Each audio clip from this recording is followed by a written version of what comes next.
Assalamu alaikum wa rahmatullahi wa barakatuh. Qaynashlar Arsan Live'a hoş geldinglar.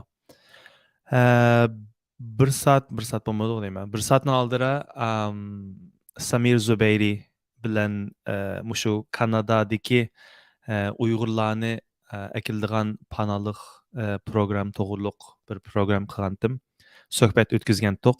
Shu yerda Uyg'urlarga munosabatlik shu programni bir xuloslab, eng muhim nuqtalarni, bilishga tegishli nuqtalarni sizlarga so'zlab o'tay dedim va mumkin qadar bu videoni hammakilar bek muhim nuqtalar bor buningda bilishga tegishli.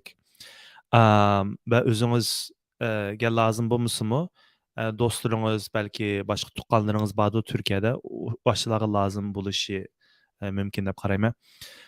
Birinchisi qarindoshlar, bu qonun çarşamba günü o'tkazildi. Bu qonunning mushtaq bir program, ya'ni mushtaq bir Uyg'urlarni akildigan bir niyatimiz bor deb ma'qullandi bu qonun hammamizga ayon. Endi bu qonun rasmiy 2024-yili 2024-yilning 1-oyimi, 6-oyimi, 12-oyimi qachon boshlaydigini tig'i aniq emas. Ular tig'i belgilanmadi. Lekin bu yerga bilishga tegishli nuqtalar shu. 2024-yili boshlaydi.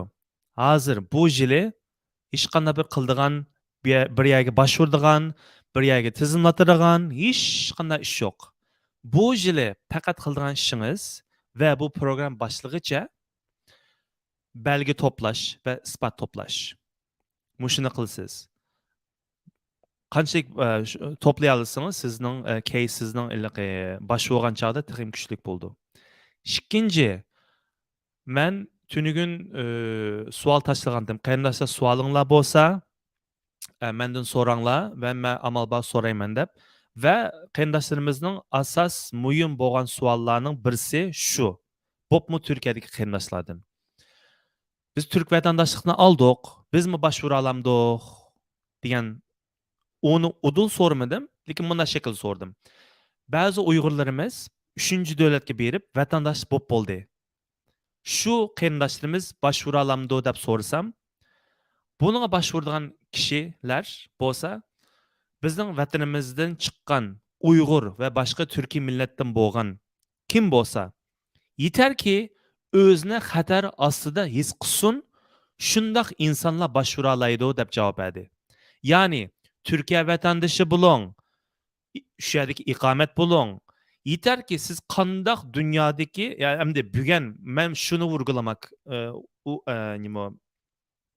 vurgulamak istiyorum, vurguligim bor. Men faqat bugun shu Samir Subeyrining bugungi bo'lgan suhbati bo'yicha men tarjim qilib xuloslab kelyapman. Shuni tushunishinglarni umid qilaman. Shuningga boshvurgan qarindoshlar bo'lsa, yetarki o'zingizni xatar ostida his qilsangizlar boshvura olasiz bu programga. Vatandash bo'ling, bo'lmang, Xitoy pasporti bo'lib, Xitoy vatandashi bo'libmi, siz pasportingiz vaqti o'tib ketsinmi, fark etmez. Zaten vaqt kelgan chog'da sizga bir sayohat belgisi chiqarib berdi. Ve bu programa 2 yıl devam qildi. 2024-yili boshlaydi, 2026-yili tugaydi. Lekin deydi, bizning tariximizga qarasak, mushtaq qonunlarda bir boshlatgandan keyin normalda bu davomliq yurgizilaverildi. Bu qonunda en az 10 bin kishi almoqchi, lekin bu sonning cheki yo'q. Biz faqat shunchalik insonlarni ola olamiz deb bunda chek qo'ymagan, lekin en az 10 mingga so'z beriglik. Shuning hozirdan tortib, masalan, siz Türk vatandaş bo'lsangizmi, masalan, bu Turkiyadan asosiyatni savollar Turkiyadan keldi. Shuningga Türk soqchisi uyingizga kirib bostirdimi? Siz gerek gönder merkezde yattыңызmı? 10 kundan vatandan, Turkiyadan chiqadigan qog'ozlaringiz bormi? Hozirdan tortib hepsini toplang. Qaytib ba'zi gaplarimni qayta so'ragan bo'ldi. Tizimlik yo'q.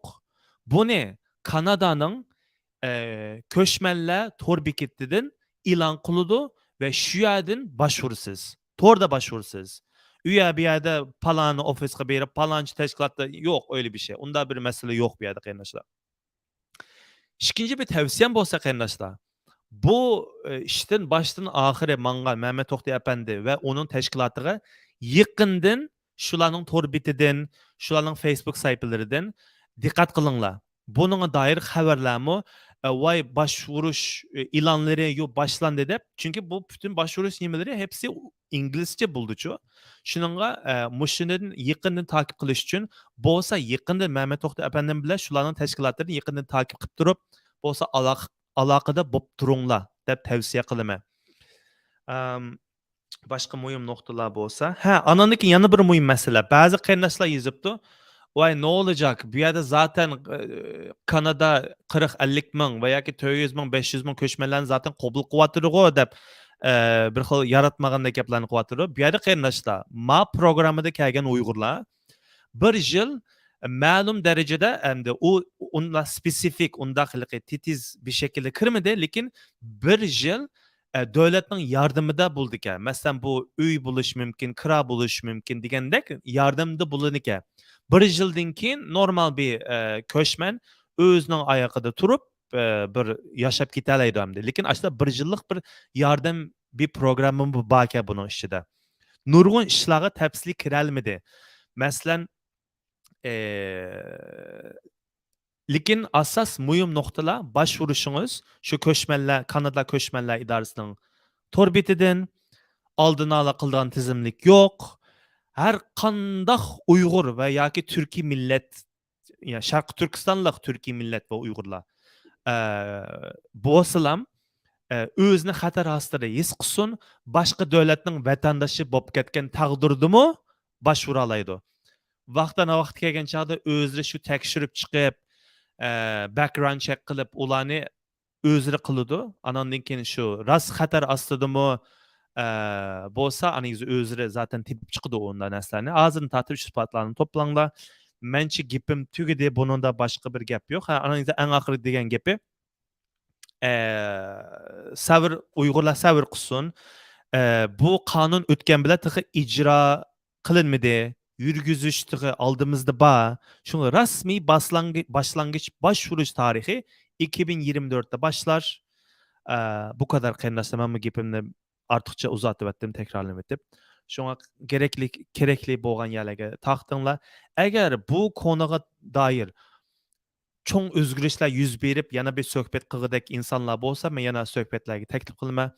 Meyli Mehmet Efendim bolsun, meyli bu Samir Zübeyri bolsun veya ki Kanada'daki muşu refujilik panalık işlağı bir vasıta yürügüzatqın qanaysa bolsun, yana ayrı men özüm xabardar qıp turma. Başqa sualыңlar bolsa, bay degandek şu teşkilatlar bilan deyişinglar. Başqa gap yo'q ekan qarindoshlar. Amanlarga rahmat.